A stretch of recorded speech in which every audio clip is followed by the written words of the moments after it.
안녕하세요. 당규다TV 구독자 여러분. 오늘 들려드릴 소식은 바로 이 K-무비 패스에 대한 이야기입니다. 여러분, 혹시 마지막으로 영화관 가신 게 언젠지 기억나세요? 아마 가물가물한 분들 꽤 많으실 텐데요. 지금 한국 영화계가 관객이 뚝 끊겨서 아주 심각한 위기라고 합니다. 그런데 바로 이때 정부가 K-무비 패스라는 아주 흥미로운 카드를 꺼내들었어요. 과연 이게 한국 영화계를 살릴 구원투수가 될 수 있을까요? 아니면 우리가 모르는 함정이 숨어 있는 걸까요? 아, 진행자님, 그런데 상황이 그렇게 심각한가요? 네, 구독자님. 이 그래프를 보시면 바로 아실 수 있을 거예요. 한때 2억 명이 넘었던 연간 관객 수가 이제는 절반 수준으로 뚝 떨어질 거라는 예측이에요. 정말 말 그대로 반토막이 나버린 거죠. 아니, 영화관이 어쩌다 우리랑 이렇게 멀어진 걸까요? 아무래도 가장 큰 이유는 바로 돈이겠죠. 요즘 주말에 둘이서 영화 보고 팝콘 좀 먹었다 하면 5만 원이 그냥 훌쩍 넘잖아요? 와, 이 돈이면 넷플릭스 프리미엄 요금제를 석 달 넘게 볼 수 있거든요. 이러니 영화는 가성비 좋은 취미라는 말은 정말 옛날 얘기가 돼버렸죠. 그래서 바로 이 위기를 극복하기 위해 정부가 정말 매력적인 제안을 내놓은 겁니다. 바로 월 3만 원만 내면 영화를 무제한으로 볼 수 있다는 K-무비 패스인데요. 와, 듣기만 해도 귀가 솔깃하지 않으세요? 와, 진행자님, 월 3만 원에 무제한이면 정말 대박인데요? 그쵸? 언뜻 들으면 정말 영화 산업을 구할 완벽한 해결책처럼 보여요. 하지만 이 화려한 제안 뒤에는 우리가 반드시 알아야 할 세 가지 함정이 숨어 있습니다. 함정이요? 어떤 함정인지 너무 궁금한데요. 자, 그 함정들을 파헤치기 전에요. 이 K-무비 패스의 원조라고 할 수 있는 프랑스 모델부터 한번 빠르게 살펴볼게요. 도대체 왜 거기서는 이게 대성공을 거뒀을까요? 이 숫자 좀 보세요. 정말 놀랍지 않나요? 프랑스에서는요, 일반 관객이 1년에 영화를 한 두세 편 볼 때 이 패스 구독자는 무려 40편을 본대요. 어마어마한 차이죠. 가격 부담이 사라지니까 그냥 영화 보는 게 일상이 된 거예요. 심지어 이렇게 극장을 자주 찾다 보니까 팝콘 같은 매점 수익까지 덩달아 35%나 올랐다고 합니다. 아, 그거 정말 공감되네요. 요즘엔 영화 한 편 보려면 큰맘 먹어야 하는데 만약 재미없으면 돈이 너무 아깝잖아요. 바로 그겁니다, 구독자님. 이 제도의 핵심은 바로 실패할 권리를 준다는 거예요. 1만 6천 원 날릴까봐 두려워서 맨날 흥행 보장된 영화만 보던 관객들에게 재미없는 영화를 볼 자유를 준 셈이죠. 이 실패에 대한 두려움을 없애준 것, 이게 바로 프랑스 모델 성공의 진짜 비밀이었어요. 자, 그럼 우리도 그냥 이거 똑같이 따라하면 되는 거 아니냐고요? 천만의 말씀입니다. 사실 대부분의 이야기는 바로 여기서 끝나는데요. 하지만 이건 빙산의 일각일 뿐이에요.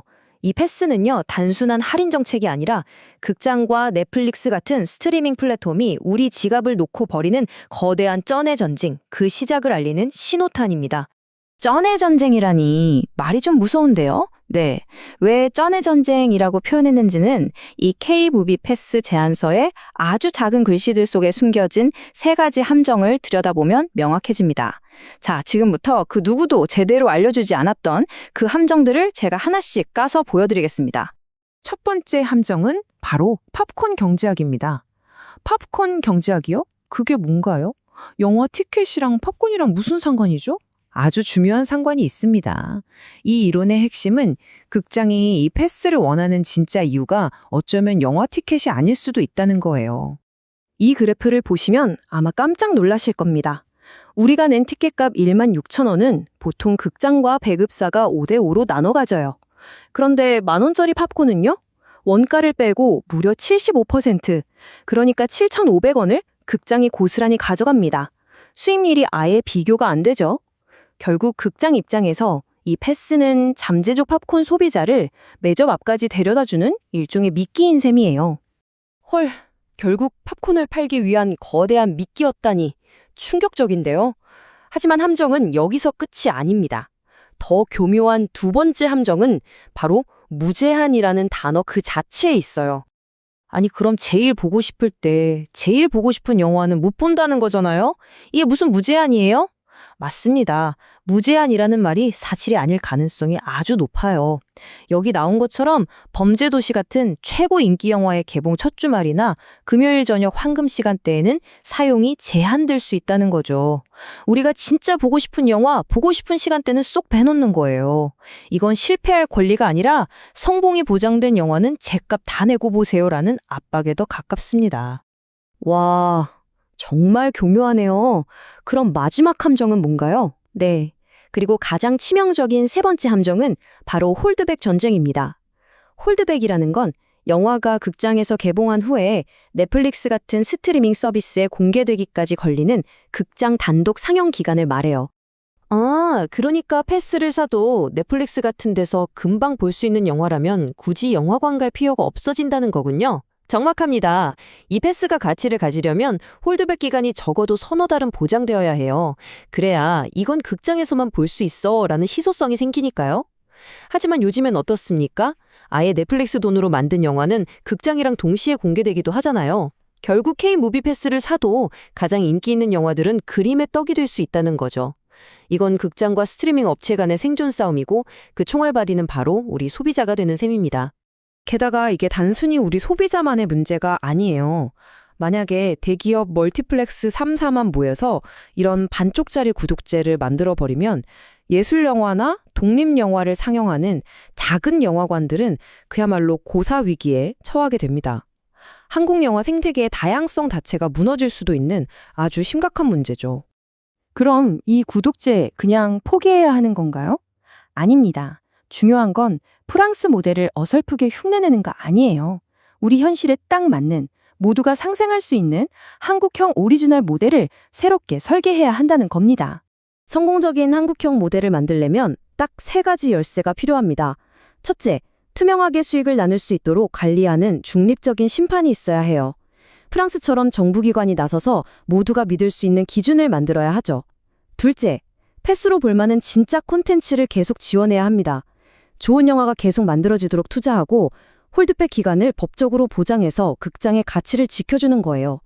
그리고 마지막으로 극장 스스로도 경험을 업그레이드해야 합니다. 집에서는 절대 느낄 수 없는 특별한 경험을 제공할 의무가 있는 거죠. 맞습니다. 이 문제의 본질은 단순히 가격을 깎아주는 게 아니에요.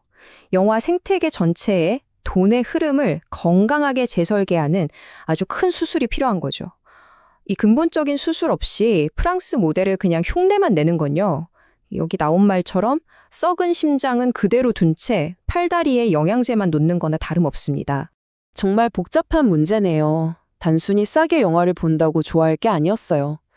네, 오늘 이야기를 정리하자면 K-무비 패스는 분명 한국 영화계의 새로운 기회가 될 수 있습니다.